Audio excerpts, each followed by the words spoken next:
O professor António Oliveira foi o 35º presidente da Sociedade Portuguesa de Ortopedia e Traumatologia em 2015 e 2016. Uma presidência vista como moderna. Do que é que se orgulha de ter feito? Olha, é algo que eu tenho pensado depois do mandato, tentar fazer assim o filme andar para trás e perceber aquilo que eu acho que foi o mais notório e mais relevante. E eu dividia isso em algumas partes. Uma parte, vamos começar pela parte organizativa da própria sociedade. Lembro-me que no meu mandato foi criada e legalizada em Assembleia Geral a primeira sociedade afiliada da SPOT, que foi a Sociedade Portuguesa de Ortopedia Pediátrica. Portanto, foi a primeira e legalizada na Assembleia Geral, no meu mandato, e foi, para todos os efeitos, a semente para novas sociedades afiliadas se formarem, que agora já são várias, como Ganharam sabe. asas. É, exatamente. A outra eu pretendia alargar um bocadinho o âmbito da SPOT para, por exemplo, para os mais novos. Foi criada, chamada GESPOT, que é o grupo de jovens especialistas da SPOT. Já havia os internos de especialidade, que era a CISPOT, mas no meu mandato foi criada a GESPOT. E depois ainda, outra parte muito relevante, que eu tentei, pelo menos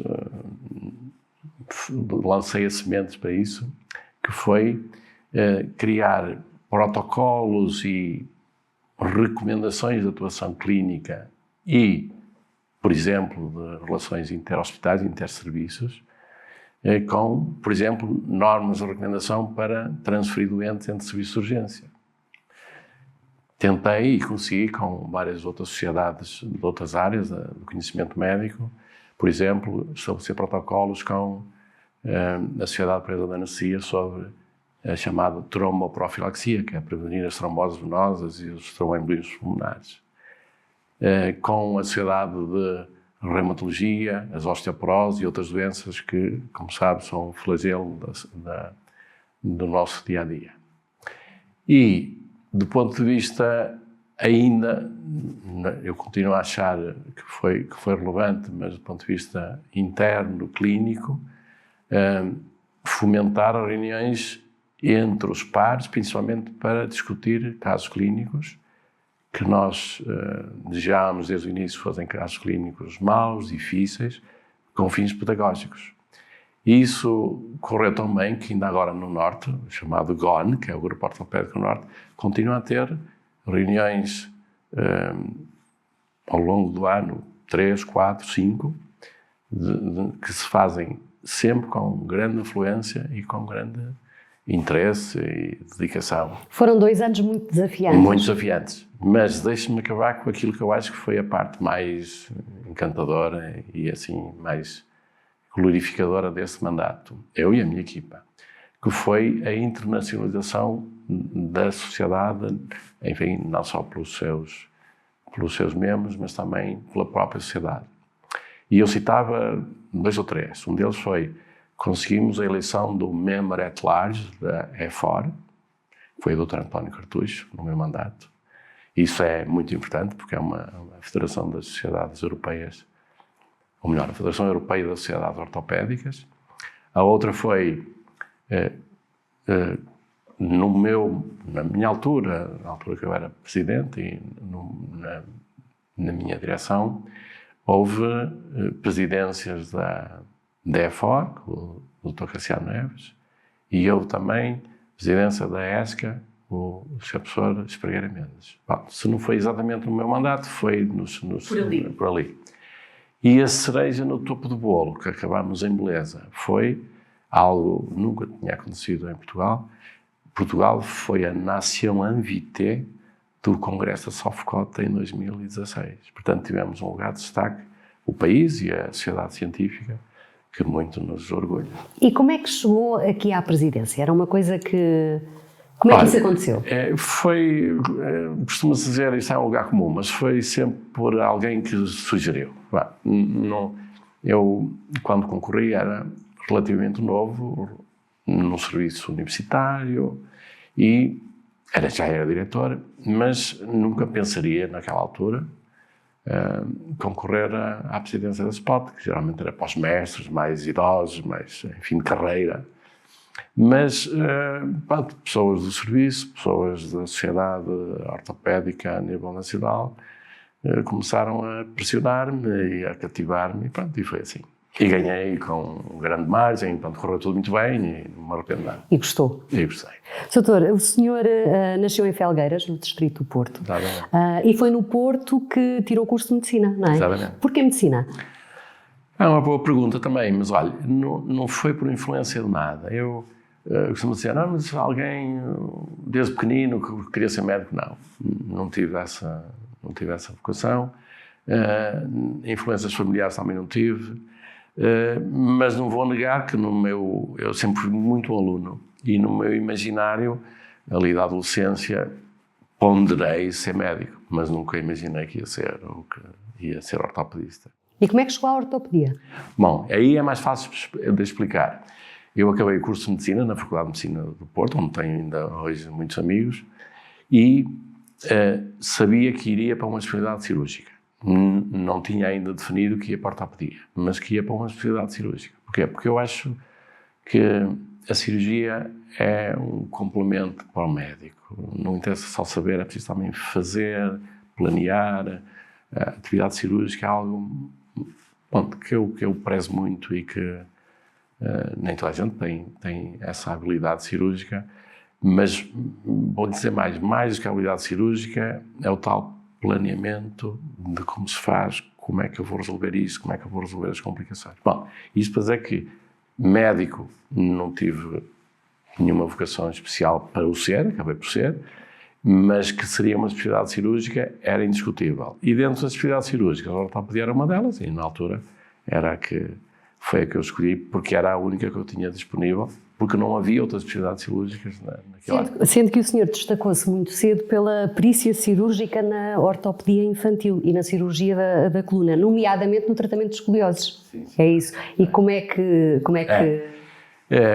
Aí é um bocadinho influência de serviço. Eu sou do Hospital Santo António, neste momento sou diretor de serviço, já há bastantes anos, e o meu antecessor dedicava-se à ortopedia infantil e deformidades da coluna, nomeadamente a escoliose, a cifose e por aí adiante.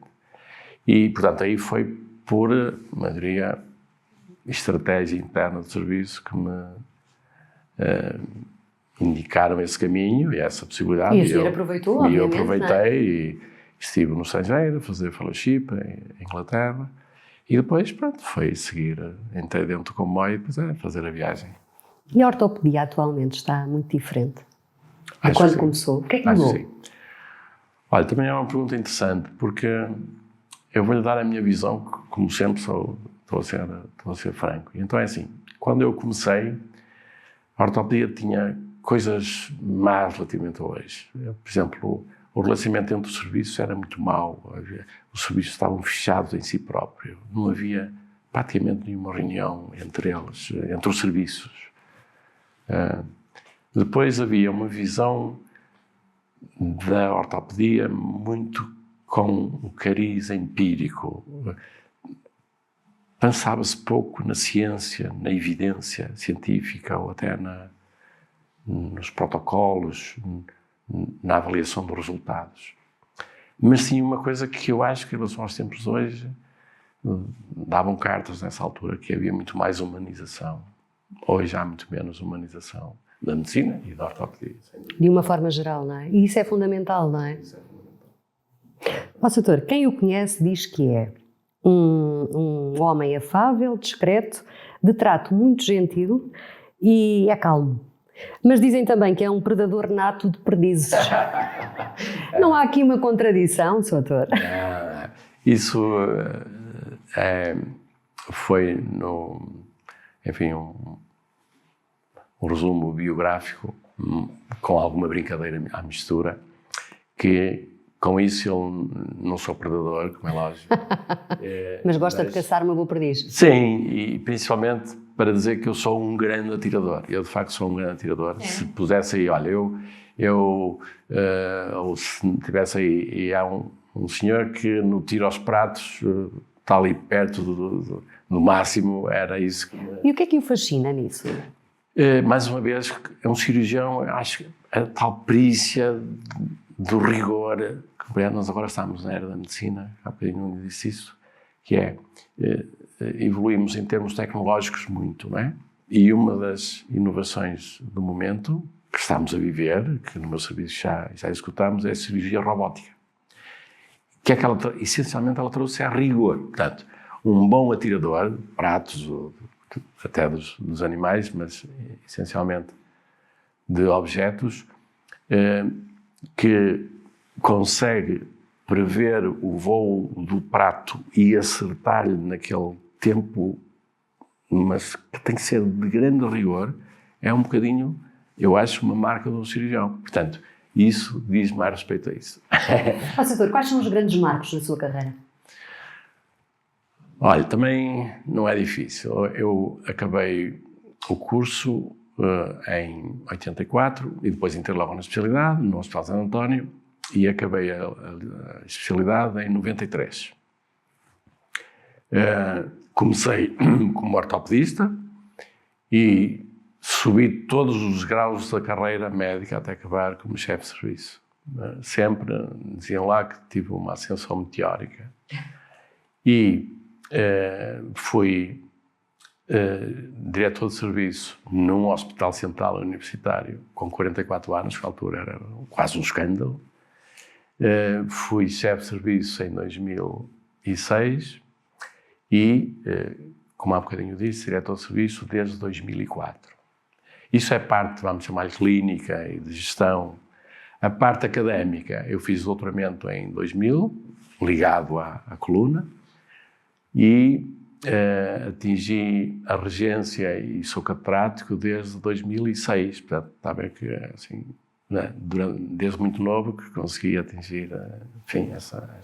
E o que é que lhe traz este contacto com os mais jovens? Olha, é um complemento da vida clínica fantástico, que nós também podemos fazer isso nos serviços de ortopedia, não tem que ser na faculdade. Eu tenho a sorte também de trabalhar numa faculdade. E porquê? Porque ensinar não só nos dá prazer, mas principalmente as pessoas que nós ensinamos são o motor do nosso desassossego. O que é que eu quero dizer com isso? Nós temos que evoluir, temos que estar a par das inovações científicas, tecnológicas, e para isso, ter gente nova, vamos ter, enfim, o fermento, vamos ser espicaçados para nunca parar. Portanto, ensinar os outros ajuda-nos muito a nós também a evoluir. E isso também acontece no serviço, não é? Sem dúvida. Também. E temos aí uma geração de ortopedistas mais novos, uma boa geração de ortopedistas? Na minha opinião, sim. Eles beberam muito mais tecnologia do que quando eu comecei. Mas isso, há bocado, temo que a parte técnica se sobressaia em relação à parte humana, que também é muito importante. Mas é preciso encontrar aqui um equilíbrio. Equilíbrio, é isso que eu ia dizer. E, na minha opinião, ele deve começar até nas faculdades, não é? Na universidade. E é isso que eu tento fazer. Eu e as pessoas, os meus colaboradores, tentamos fazer isso mesmo, criar bons médicos que saibam muito de determinada área, porque a subespecialização está aí, não é? Hoje em dia não há um ortopedista que trate toda a patologia. Há um ortopedista que sabe tudo, mas que trata especificamente com excelência determinadas áreas, não é? Nós chamamos isso de subespecialização. E, para além disso, de criar condições para eles em Portugal e mesmo lá fora, os meus internos de especialidade vão todos fazer estágios no exterior, no estrangeiro. Não é porque no exterior sejam muito melhores, só que têm maneiras de atuar diferentes, têm protocolos diferentes, têm vivências diferentes e também têm muita qualidade, não é? Portanto, nós não vamos para os maus serviços, os internos não vão para os maus serviços fazerem estágios, vão para os bons serviços, para os serviços que são de referência. E, portanto, tenta-se conciliar a parte de conhecimento médico, a parte técnica, porque nós somos uma especialidade cirúrgica, facultamos essa possibilidade de eles irem lá fora e cá dentro terem do melhor que há, mas nunca esquecer, como acabou de dizer, a parte humana, porque eles vão lidar com doentes. Se não gostarem de lidar com doentes, então que vão para especialidades laboratoriais ou outras do género. Doutor, abordou aí também uma questão importante que é aquilo que se faz lá fora. Como é que nós estamos aqui a ortopedia que se pratica em Portugal está ao nível do que se faz lá fora? Olha, eu não tenho dúvidas disso. Na minha opinião, sim. E estamos muito bem. E a prova disso é que damos cartas em publicações e em apresentações, em lectures a nível internacional. E isto vem um bocadinho, ou está um bocadinho ligado também à tal internacionalização que eu lhe falava aqui há um bocadinho atrás. E, portanto, temos qualidade, não temos ainda organização. Mas isso não é só para a ortopedia, é para a ortopedia, para a medicina, é para outras, para a justiça, não é? Portanto, temos gente de grande qualidade, mas a organização, se calhar é cultural, não existe. Portanto, nesses países, vamos chamar civilizados, estou a falar na ortopedia, são países muito desejados para estágios, para fellowships, a França, a Inglaterra, os Estados Unidos, eventualmente ali a Suíça, eles têm uma organização muito melhor que a nossa. Muito melhor que a nossa. E isso faz toda a diferença. Faz toda a diferença. Doutor, em que é que a sua vida foi diferente daquilo que projetou em Felgueiras? Olha, em termos profissionais, o difícil foi conciliar a minha vida de grande dedicação. Eu diria que durmo muito pouco, poucas horas por dia, porque não preciso. E, portanto, mesmo assim o tempo não chega, não é? Nós precisamos mesmo muito tempo. Portanto, num dia com mais do que 24 horas. E eu percebo o âmbito da sua pergunta. Como é que eu, por exemplo, compatibilizei uma atividade clínica, uma atividade de gestão, uma atividade académica com a família? Com a vida familiar. Bom, eu sou casado com uma médica e ela e eu resolvemos pacificamente que ela não se importou de fazer isso, prescindiria de grande parte da vida profissional. Nem todas fazem isso, e eu não estou a dizer que quem não aceita isso, que faça mal, mas pronto, ela felizmente aceitou. Ela passou a ser mais mãe e dona de casa, e eu mais profissional, e foi assim que conseguiram encontrar aqui um ter equilíbrio. 3 filhos e enfim, educá-los e acompanhá-los até agora. Muito bem, eu gostava só para terminar que deixasse uma mensagem a quem nos escuta, eventualmente a quem até poderá estar a pensar, se calhar vou para a medicina. Olha, eu direi com muito gosto. Eu diria medicina, porque a ortopedia está metida na medicina. Também na sequência do que disse até agora, primeiro, quem quiser ser médico, não deixe de ser um médico a pensar no doente. Portanto, o doente é o foco de tudo o que diz respeito à medicina. Nunca se esqueçam disso. Eu já disse várias vezes ao longo desta nossa conversa que tratar um doente como um ser humano é, se calhar, mais importante do que fazer bem uma intervenção cirúrgica. É claro que as duas são importantes, mas a parte humana da medicina é muito importante. E, portanto, quem não tiver essa visão, não vá para a medicina, pelo menos para especialidades que tenham, enfim, uma relação com o doente inexistente. A segunda é, não se esqueçam da parte associativa. Eu estou cá hoje por causa da SPOT, não é? Estamos a ter esta conversa agradável por causa da SPOT.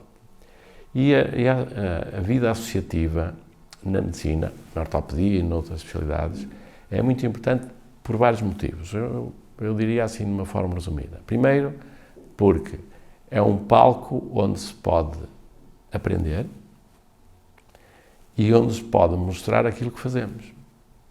Os congressos nacionais da Sociedade Portuguesa de Ortopedia, que eu tive o gosto e o orgulho de trazer também grandes convidados internacionais de grande relevância e muito famosos, são feitos para aprender e também para mostrar aquilo que se faz nos serviços e nas pessoas. E o outro motivo para se participar na vida associativa é que nós precisamos de alguém que nos defenda. Não somos sindicato, não estou a falar na parte laboral, mas na parte de idoneidade, certificação, qualidade, pujança internacional, dignidade da ortopedia nacional, portanto, e da medicina nacional. Estes, na minha opinião, são motivos mais que suficientes para não se descuidar a parte associativa e, infelizmente, nem todos os médicos pensam nisso. Portanto, pensem nisso. Muito obrigada. Foi um gosto falar consigo. Obrigado. Eu que agradeço. Obrigada.